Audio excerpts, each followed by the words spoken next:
Hey guys, what's up? Welcome back dito sa ating channel, Birds Gaming, nagbabalik. And sa video na ito ay papakita ko sa inyo ang gameplay ng isang bagong-bagong play to earn na idle game. Yan, claiming na maganda daw yung bigayan or magiging bigayan nito. So, let's see kung paano ito guys. Samahan nyo ako.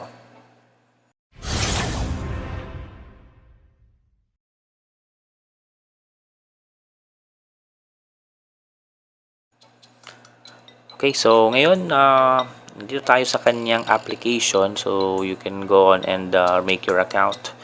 Nandyan yung link sa description, then just download the app, create your account, and then login tayo.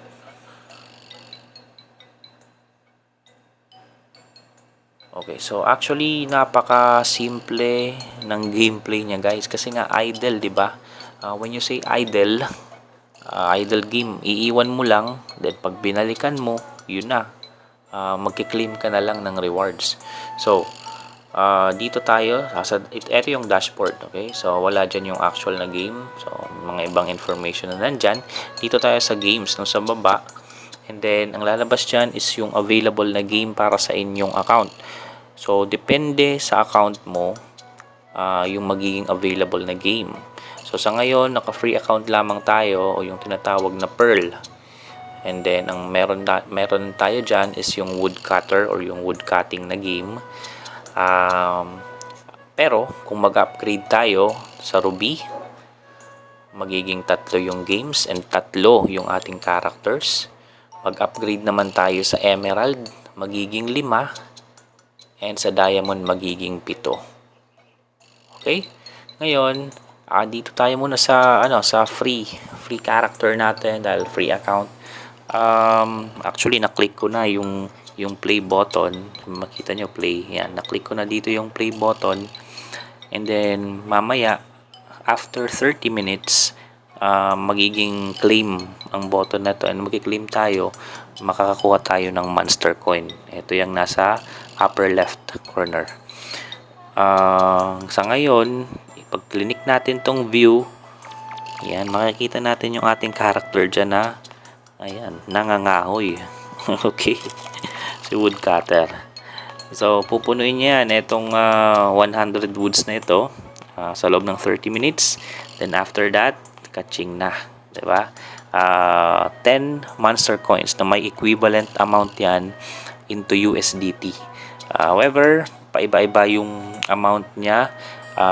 Yung USDT value niya is depending sa community effort, because it depends on how much yung magiging total ng subscriptions in a month, and then divided by the total points na ma-earn ng mga members. So kayo nang bahala, do the math, guys. Pero yun, still potential ito. Like, sige, let's say let's have some computation para makita ninyo. Like say for example, sa buwan na ito, ayan, a total of $1,000 yung pumasok na subscriptions dito sa game. Okay, in a month ha. Ngayon, yung total points naman na na-earn ng lahat ng ng players ay, let's say, 5,000 points. Ayun. So divided by 5,000 points, ito yung magiging value ng isang monster coin. 0.2 USDT. Okay? Ngayon, halimbawa, sa loob ng isang buwan or for this month, nakapag-ipon kayo ng a total of 500 na monster coins. Yun. So you will have 100 USDT for the specific month. So ganun kasimple.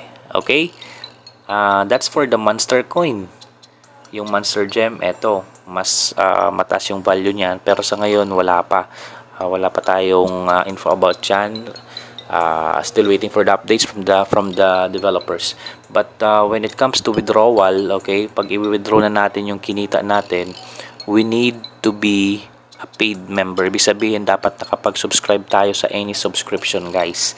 So, etong free account natin na to, kahit earn niya ng earn every 30 minutes, hindi natin ma-withdraw ito kung hindi tayo magsusubscribe.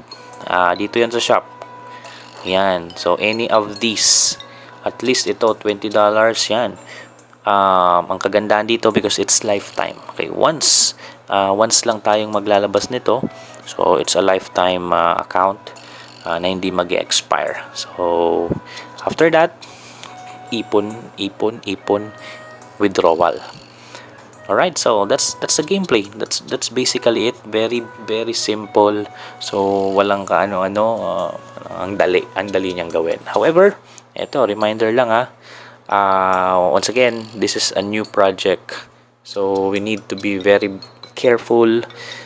You need to do your own research, magpag-aralan natin mabuti bago tayo maglabas ng pera. So invest at your own risk and kayo nang bahala. Okay? Yan, sana may natutunan kayo sa video nito. Once again, this is Birds Gaming. Thanks for watching, guys. Goodbye.